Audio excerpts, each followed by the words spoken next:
Bom dia a todos aqueles que nos apoiam, aos parceiros, aos colaboradores aí da nossa missão, da nossa Comisac, a nossa ONG missionária, local que nós chegamos agora recentemente. Estamos aqui em São Paulo, na nossa residência, e estamos a descansar, renovando as forças para que ao próximo ano aí voltemos a nos empreender novamente aí na obra missionária lá no sertão nordestino, mais especificamente ali no Ceará. Querendo saber você mais detalhe, pode entrar em contato e aí nós vamos estar partilhando mais.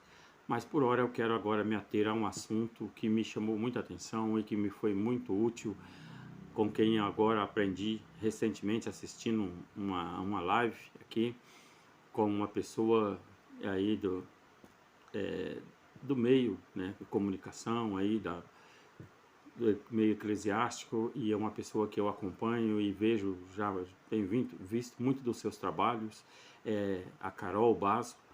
É uma mulher de Deus, uma estudiosa aí, uma formada aí na história da igreja, tem vários material, tem livros, lives, muitos vídeos aí que são muito instrutivos para nós, para a igreja. Então, quero aí honrando-a, partilhar de que o assunto não é de minha autoria, mas que ao assistir me enriqueceu muito e eu quis agora tomar por base, levar adiante e partilhar então com aqueles que são do meu círculo aí de contatos.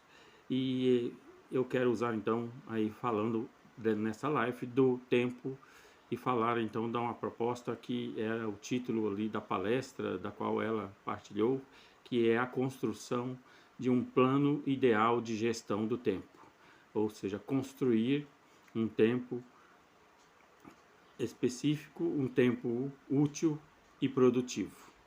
E usando o tema aí, o lema do São Bento, né, do santo lá São Bento, e também como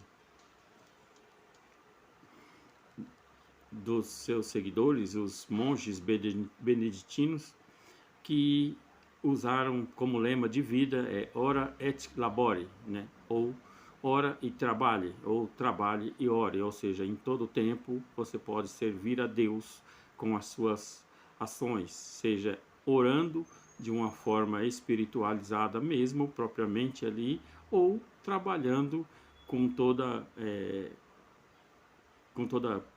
propriedade, com toda decência, com toda devoção e fazendo realmente o melhor. Então, este é um lema que nos traz aí como sugestão de construir uma vida produtiva em todo o tempo. E ela trouxe algumas diretrizes que é muito útil para nós na construção de uma gestão do tempo ideal para que nós tenhamos uma vida produtiva e uma vida agradável, da qual nós possamos não somente agradar a Deus, mas também agradar a nosso coração.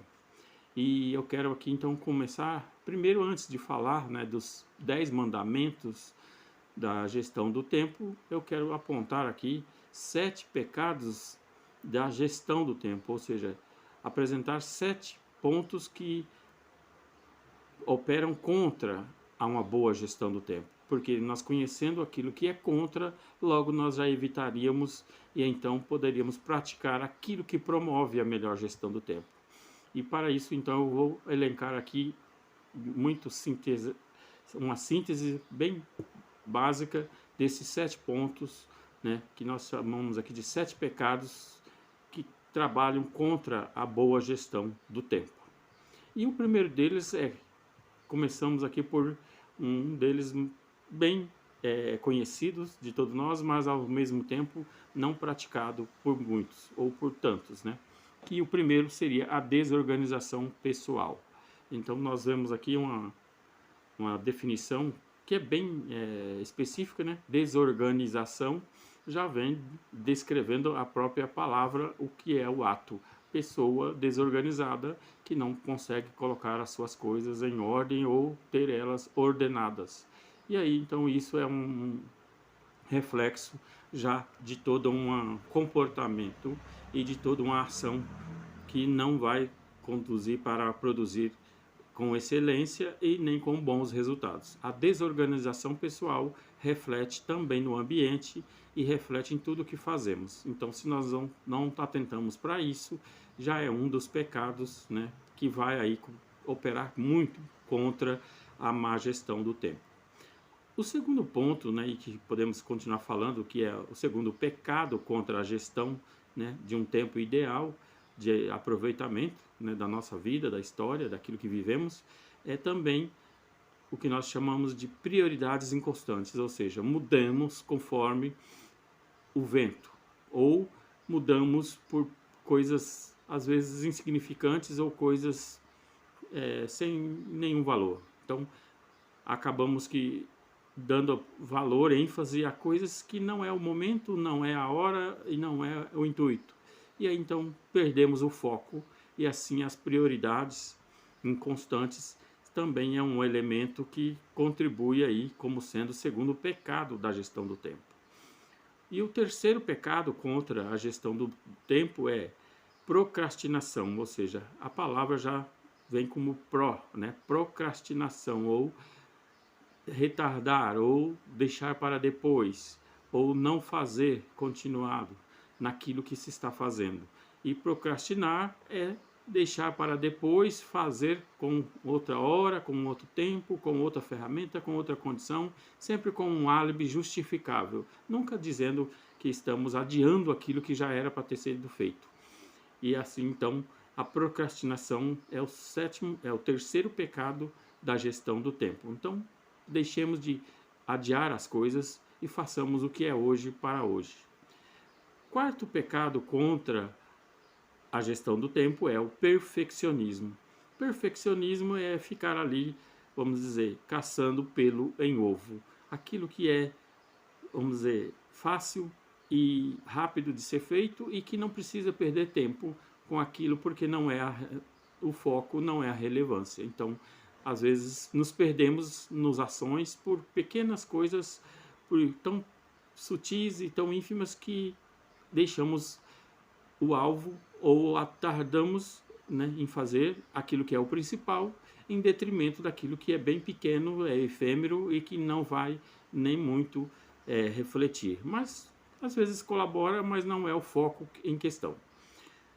Quinto pecado, que este realmente aí é a cerejinha do bolo dessa geração, e aí não vou atentar em aprofundar muito, mas só falar um pouco superficial dela, é a distração. E para entrar nesse assunto, é claro que nós iríamos demandar um tempo grande nisso, porque a distração online hoje é o carro-chefe de maioria das pessoas que estão buscando crescer, conquistar, melhorar, fazer coisas, escrever uma história e ser produtivos. E aí, então a distração tem sido o inimigo número 1 da gestão do tempo, ou seja, tem roubado o tempo de maioria das pessoas. E não só a distração online, a distração também offline. Quando eu fico parado a contemplar, olhar coisas, é claro que admirar o belo, o bonito, contemplar as coisas, as maravilhas de Deus, sim, é um ótimo exercício, mas também olhar ao vento como quem não tem algo importante a fazer, também às vezes é perder tempo, é um pecado contra a gestão do tempo.